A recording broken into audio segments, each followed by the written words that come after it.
Hey guys, welcome back to the video. And कभी आपने ऐसा सोचा है कि आप सुबह में सोकर उठो और आप जिस ऐप के थ्रू म्यूचुअल फंड में इन्वेस्ट कर रहे थे या फिर स्टॉक्स के अंदर इन्वेस्ट कर रहे थे वो काम करना ही बंद कर दे, क्रैश करने लगे।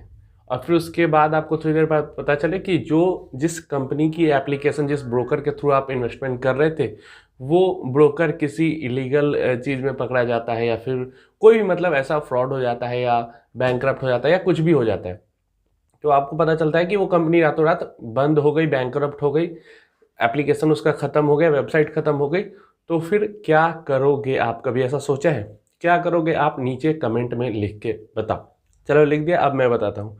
आप कोई भी ऐप के थ्रू इन्वेस्टमेंट करते हो, वो बस एक माध्यम है आपके और म्यूचुअल फंड के बीच का। मतलब आप ग्रो यूज़ करते हो या फिर ज़ीरोधा का कॉइन यूज़ करते हो या फिर कोई भी एप्लीकेशन यूज़ करते हो, वो बस एक माध्यम है कि आप और म्यूचुअल फंड के बीच का, बस। और वो कुछ नहीं है। आपने जो इन्वेस्टमेंट की है वो उसके पास नहीं रहती है, वो चली जाती है म्यूचुअल फंड हाउस के पास। तो कल को अगर ये एप्लीकेशन बंद भी हो जाती है तो भी आपको जो आपके म्यूचुअल फंड्स होते हैं उसके सारे डिटेल्स आपके ईमेल्स पे आए हुए रहते हैं। तो उन डिटेल्स के थ्रू आप डायरेक्ट म्यूचुअल फंड से कांटेक्ट करके अपने इन्वेस्टमेंट को एक्सेस कर सकते हो या फिर रिडीम करना चाहो या जो चाहो वो कर सकते हो उसके साथ डायरेक्टली।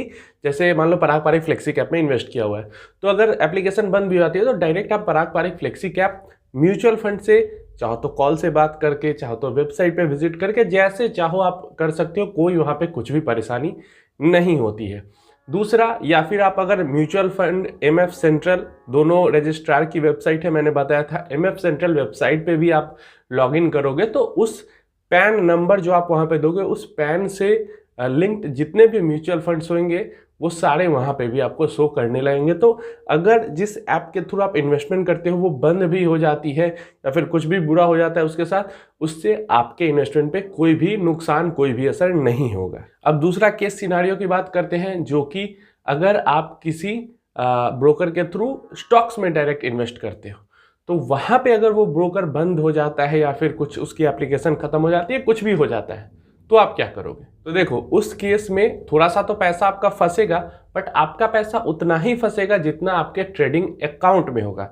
मतलब जो, जैसे आप ज़ीरोधा यूज़ कर रहे हो एंड ज़ीरोधा के वॉलेट में, मतलब जो ट्रेडिंग अकाउंट है वहाँ पे ज़ीरोधा में जितना आपने पैसा डाल के छोड़ा है स्टॉक को परचेज करने के लिए, लेकिन अभी परचेज नहीं किया, वो अभी ज़ीरोधा के ही अकाउंट में है।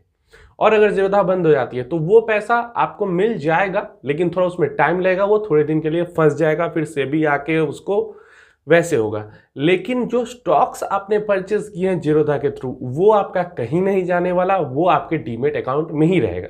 क्योंकि डीमेट अकाउंट जो होता है उसका ज़ीरोधा से कुछ लेना देना नहीं है। डीमेट अकाउंट आपका या तो सीडीएसएल के पास होता है या तो एनएसडीएल के पास होता है। सीडीएसएल लिस्टेड कंपनी भी है, आपने नाम बहुत सुना होगा। टॉप जितनी भी जो ब्रोकर्स है, और अपस्टॉक की बात करें, ज़ीरोधा की बात करें, एंजल ब्रोकिंग, ये सारे के ही जो डिपॉजिटरी है, पार्टिसिपेंट, वो सीडीएसएल है। या तो आपके जो भी आप ब्रोकर यूज करते हैं, या तो उसकी सीडीएसएल डिपॉजिटरी पार्टनर होगी या फिर एनएसडीएल होगी। तो डीमेट अकाउंट आपका इन्हीं दोनों में से किसी के पास होगा। और आप चाहो तो आप जैसे ज़ीरोधा पे तो आपका जैसे जो शेयर में आपने इन्वेस्ट किया है वो दिखता ही है, बट आप सीडीएसएल का अपना वेबसाइट ओपन करके उस पर भी लॉगिन कर सकते हो, उस पर अकाउंट बना सकते हो। एंड उसमें जब आप लॉगिन करोगे तो जैसे आपने ज़ीरोधा से कुछ स्टॉक्स बाई किए हैं, आपने मान लो अपस्टॉक से किए हैं, तो इन दोनों के अलग अलग, अब ये दोनों तो आप खोलोगे तो आपको अलग अलग पोर्टफोलियो में स्टॉक दिखाई देंगे, लेकिन सीडीएसएल का जब आप लॉगिन करोगे तो वहां पे आपको एक ही जगह पे सारे स्टॉक्स दिखेंगे, क्योंकि दोनों का डिपॉजिटरी पार्टिसिपेंट सेम है।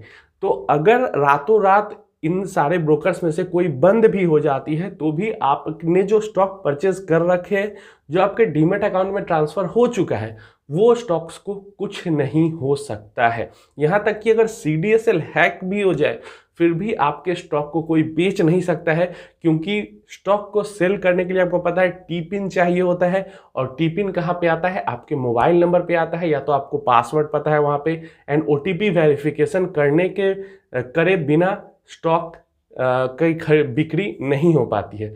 तो इसलिए चाहे आपका म्यूचुअल फंड जिस ऐप के थ्रू इन्वेस्ट करते हो वो ऐप बंद हो जाए, चाहे डायरेक्ट स्टॉक में किसी एप्लीकेशन के थ्रू इन्वेस्ट करते हो वो ऐप बंद हो जाए, या फिर ब्रोकर बंद हो जाए, दोनों, उससे आपके इन्वेस्टमेंट को कोई फर्क नहीं पड़ेगा। दोनों समझ लो तो एक तरह के, जैसे नाम से ही पता चल रहा है ब्रोकर, तो मतलब वो बीच के एजेंट है जो कि स्टॉक को शेयर पर परचेज एंड सेल करवाने में आपकी हेल्प करते हैं, या फिर म्यूचुअल फंड के जो एनएबीज है उनको परचेज सेल करवाने में हेल्प करते हैं। बस वो एक ब्रोकर है जो कि सेलर बायर को कनेक्ट करवाते हैं, हो गया काम खत्म, उससे ज़्यादा कुछ नहीं।